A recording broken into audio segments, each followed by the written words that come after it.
obviously I love talking about mindset so much. Kind of show me like what's kind of your short-term rental portfolio today, and I guess what type of cash flow are you kind of averaging, I guess, since you started doing it?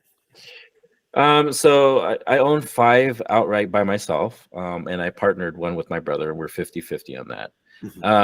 Short-term rental will be up and down, and there's like there's an article recently where someone said that short-term rentals are down like 47% in the city I'm in. What I could tell you, there's some truth to it where it is down, especially like the older rentals that aren't standing out, but it's probably down 20% from its all-time highs. But what I tell people is like, if all-time highs, that's like if Kobe was averaging 35 and then now he's averaging 27. I mean, you guys are calling him a bum now. I mean, it's still a very good, profitable thing. Like we had an $80,000 month between 5 rentals in July. Wow. Right. Yeah. And June was the same thing. And that's not including my brother's. My brother's was generating about $20,000 a month. So those are $100,000 months, right? So even if you're not cash flowing at all throughout the year and just take advantage of the summer, yeah, you got a lot of cash flow. But what I would say is I'm close to $20,000 a month. We'll see how this year ends. And really that's close to my financial freedom number. I keep pushing it back. I remember when I bought the Carlton Sheets course, I said $3,000 a month. I am freaking out of here, man. And I thought, oh, $3,000 isn't that much. And then it wound up being 5,000 and then 10,000. And now it's 20,000. But then now it's like, well, if I walk away from my job, I would have to replace like, a good $7,000-8,000 a month in salary. And I have to pay about $2,000 a month for medical benefits. Do I really want to walk away from $9,000 from a job that's down the street from me, something I'm very good at now because I'm one of the top RTs in the region?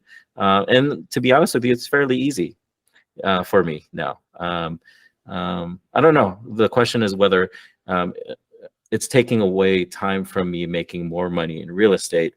And if it's taking away from a passion where I enjoy helping others learn about real estate, maybe that's the time to walk away. So, no, I'm glad you mentioned that because, like, for some reason my goal was like 20K a month by like 35, right? And obviously once my real estate is stabilized, maybe I'll get halfway there. But what was kind of humbling for me was like people who are doing short-term rentals, they hit the goal a lot faster. Like I literally, kind of started a mastermind group with this one guy, and he went the short-term rental route in like Napa up north in the wine area. And I went the multifamily route, but it was just kind of crazy because he hit like 30K a month, at one point. And then I'm over here like, oh geez, like I'm just pumping all my money in renovation. So it's a little bit long-term game, but yeah, it definitely gave me some FOMO there. But as I kind of thought about it, I guess more recently, because I paused, right? When you're buying real estate, you don't have time to reflect. Like at the rate I was buying at, I bought 80 units in 8 months, and literally I had 2 more under contract that I just walked away from out of due diligence. I had an RV park under contract and then a 50 unit. So I potentially could have bought like 100, almost 200 units in a year by myself. Wow, that's impressive. Yeah. Right. But I'm glad I didn't, because I would probably be bankrupt right now and like probably have no hair, right? And have it all gray. But when you're buying, you're just constantly buying, and you're just like on this like treadmill, right? And then when I kind of paused for the past year, because I realized that I hit my mental capacity. Like buying anymore does not make sense. Like I'm starting to forget things. I'm not managing things as well as I should be. That's when I knew that this is my max. I don't want to go beyond this. It'd be irresponsible to go beyond this. And then bought another job. Right? Yeah, exactly. That's why I said earlier, I'm using my W-2, which is easy, to escape from my real estate, because now real estate became a lot more stressful, and it's 24/7, and it costs me money. Any mistake, I'm paying. Right? If I make a mistake in my hospital, okay, I still get paid. Right? Doesn't cost me anything. So it just was kind of interesting to me where I said 20K a month, and then I think for me the trap that people get into is like once you hit 20K, you move the goalposts to 30K, 40K, 50K, 60K. But I read a book recently called Die of Zero. You might have read it or heard of it, but basically it kind of states that like up to a certain point, like is it worth it, right? Because around 45 is when you kind of hit your peak earning potential, right? And then there's some experiences that you have at like in your 20s, 30s, and 40s that you can't get back, right? So if you're constantly working, you're losing out on you're losing out on compounding experiences. Yes. Right. So Totally to get me, it. that hit me kind of hard because I'm just like, all right, well, whatever. Like, people talk about legacy and passing on stuff. And it's certainly nice to say, but as I kind of analyze it a bit more, I thought it was a little bit more an ego thing. Like, honestly, in 3 generations, no one's going to remember you. Like, people die. Like, me and these people die every day, right? Like, literally Yeah. in our hospital. Probably you more than me. Yeah. But we see people die, and literally in 3 generations, no one will remember you. Right. Yeah. Even if you pass on a bunch of money and a bunch of real estate, but what's remembered is like the knowledge and the concepts and the value that you pass on to people. Yeah. So that kind of got me like thinking so much for like, you know what, I don't care to be as rich as I thought I wanted to be. And like, honestly, if I stopped today, like and let that compound, that's probably enough to hit my goal, like whatever that is. Right. Right. So I definitely pause and reflect a little bit to think about that. And, like, and with our profession, it's okay. Like you can honestly stop for like 5 years and come back if you want to. Yes. Yes. Right. Come Like back. it's not like we're Damn. undesirable. Right. or teach, if you wanted to go that route. Yeah. So, or clinical instructor, whatever. Exactly. So it's just kind of like a lot of options there. So just something that I reflected on recently, just want to share with you to consider. Because there's different like seasons of your life where, cause you mentioned you had 4 kids, right? Your kids are only at a certain age and one time in their life. And eventually as they get older, that time, it's kind of scary. I read this like video, it's depressing. You spend the most amount of time with your parents, like when you're 1 to 18. But after 18, when they move out, that's when the time dwindles, right? Where you see them. Like I see my dad like 2 times a year. Mm-hmm. And if your dad, let's say, lives in there 20 more years, I'm gonna see him 40 more times. Yeah. And if you think about it that way, it's kind of like morbid in a way, but it makes you kind of cherish that one interaction you have. It's like, oh wait, this is the one time I'm gonna see them again out of 40. Right. When you kind of put like a finite number on it, it's kind of like interesting and puts things into perspective. So that's how I kind of think about things recently, and reflecting on that quite a bit. Got to go meet my kids. See, my oldest kid is 20 now. And so so you're seeing it, right? Unless they went to college locally, but like like for me, I moved. My parents are in Northern California. I'm in Southern California. It's not as easy to see them, right? Right. And then right now I don't have kids, so there's only certain things that I can do before I have a kid. Right. And then when I have a kid, there's certain things that I can only experience once you kind of have them. So that's some perspective that I was kind of hit with recently from one of my mastermind students. Actually taught me that. Yeah. And it just kind of like hit me a little bit like, wow, like, why was I chasing so much wealth? Like, I just felt like I was on a hamster wheel chasing something that was kind of arbitrary a little bit. People say 20K because it just sounds kind of cool, right? Yeah. Like, like that's like 2 pharmacist salaries in a way. But you have to really kind of sit back and reflect occasionally to realize, is it actually what you want to do?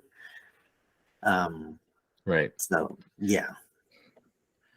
Yeah, there's definitely like we could call it a day, and sometimes I wonder like, should I complicate things even more? Because I could have purchased maybe 1 or 2 more short-term rentals and then just be like, because we got our system dialed in, and definitely we did feel that way when we purchased our hotel. It was very stressful. Still stressful, but not as much, like when we were closing on it initially, but. Sometimes you wonder, like, is the money really worth it, or you just want to call it a day? But I think when I looked at it, I said, you know what, life's too short. Why not just go for it? Let's just see this thing through. I've helped so many people in short-term rentals or real estate in general that it was like, well, okay, I gotta see this through. It's almost like a wasted talent, and you don't want that to go by. So, but we'll see where it goes from here.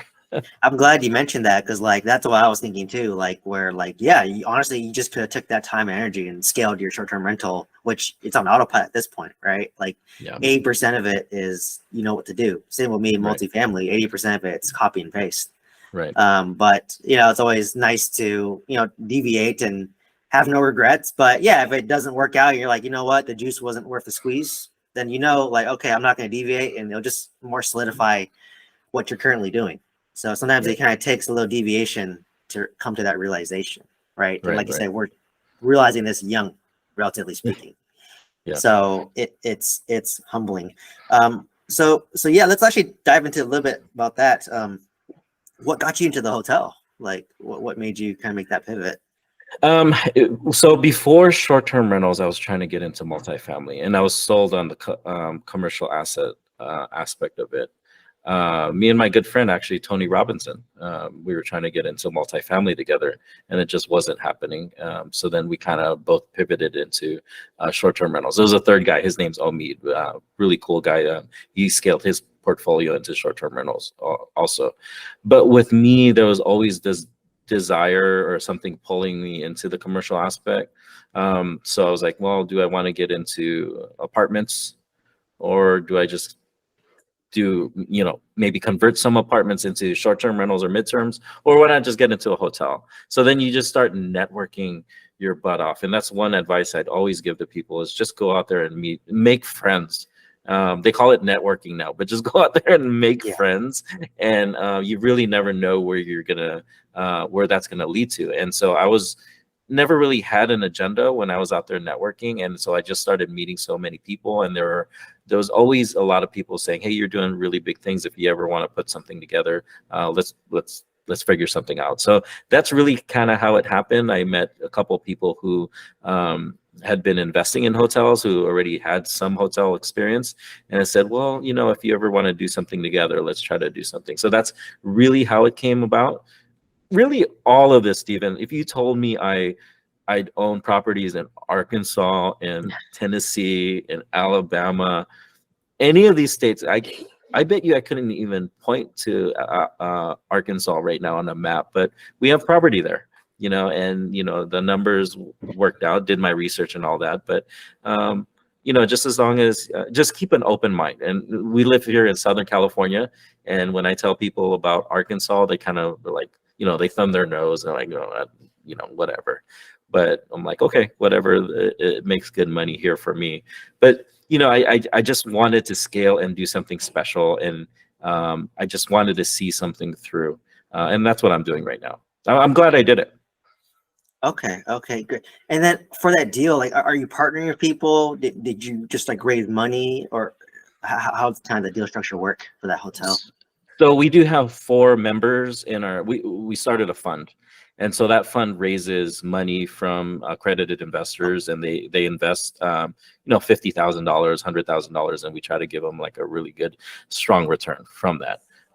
So yeah, we started a fund, and the same people where we added value to tons of value to over the past years, they always said, if you ever want to do something, let me know and I'll invest in your properties or whatever it is. So that's kind of how it was. My role in it has been fundraising. Okay. It's been fundraising, and I somehow became the social media guy who kind of pumps out materials out there. There's a lot of crossover too, where you're doing like deal analysis. We have meetings once a week. We all have different roles that we have. One person does really good with operations. One person does really good with deal finding. One person does really good with raising money. So everyone kind of has their own role. That's why I'm kind of impressed with what you're doing, man. You have all the hats, and that takes a lot of energy, Yeah. So Yeah, I mean, I guess kind of my downside is I'm like just so skeptical. Pharmacists, we're skeptical by nature. That's yeah, self-selecting. If you interact with any pharmacist, we're very skeptical. We're supposed to be, right? Because we're supposed to check things and make sure they're correct. So for me, I was skeptical of myself. Like, why would people want to give me money, right? Like, I have no track record. But now, obviously, if I bought a 26 unit for $500,000, I tripled the value. Yeah, the next time I want to buy a 100-unit apartment complex in Oklahoma City, yeah, people will probably throw money at me, right? If I want to go down that route. But yeah, I had to wear multiple hats. And, I think for me, I do like learning and doing things and making things more efficient. But I do know that that's limiting from scale, right? Like, even though I scaled rapidly, by myself, 90 units, nothing to sneeze at. But yeah, I do have to wear multiple hats. It is a lot of work. I'll be honest. I am kind of burning out. I talk about that a lot, recently. And it's definitely not for the faint of heart. You know, obviously, if I had like kids and a family, it's probably not possible Yeah. to do that. But because you know, in this season of life right now that I'm in, I know I can do it. So I would regret not trying. Because if I had a kid, if I had a kid while doing this, I probably would be so disengaged as like, you know, a father or a family figure, right? So to me, I had to do the risk now. That's what my mentality was. Like, this is the only time I can take this swing.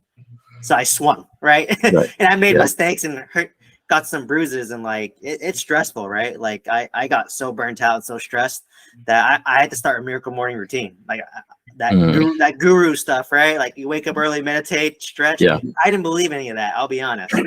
But I did it, and I was like, oh my God, it worked. I'm like less stressed. Like I was probably depressed and anxious for a good like 3 months, like, you know, this past 3 months, I'd say. So it's a lot of work, a lot of stress, and like I said, I felt probably the poorest I've ever felt, like most recently, like doing it, like versus me like 4 years ago. I was just sitting there, no expense, making all this money for my job. Like I was bored.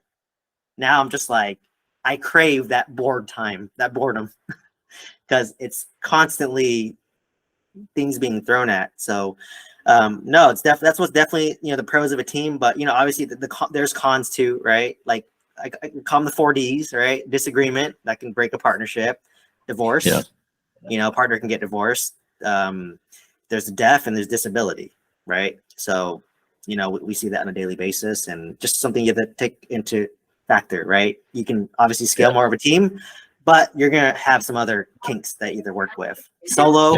You wear all the hats, but you can't scale as fast. So it's just kind of like pick what makes sense in your current season of life. Like maybe I'll be a person who wants to partner with people later, right? Once I leave my W-2 job. But I think just right now, it just doesn't make sense for me in this current season.